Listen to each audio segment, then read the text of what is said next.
So last Friday, my friends decided to spice up our usual movie night by suggesting we host a silent disco in my living room. Now, I'm not exactly the life of the party. My idea of a wild night is switching from herbal tea to hot chocolate, but I figured, why not?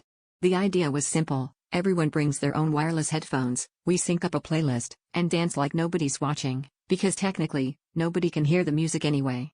It sounded foolproof, which, in hindsight, should have been my first warning. The night arrived, and everyone showed up decked out in their best party attire, ready to get their groove on.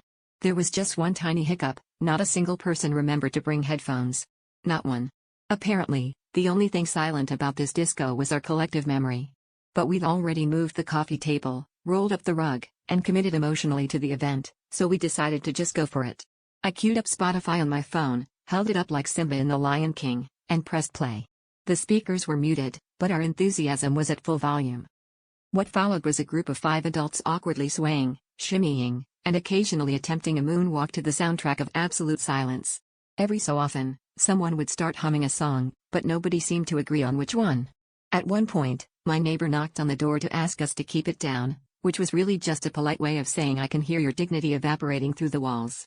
By the end of the night, we were all sweaty, confused, and oddly bonded by mutual embarrassment. The real kicker?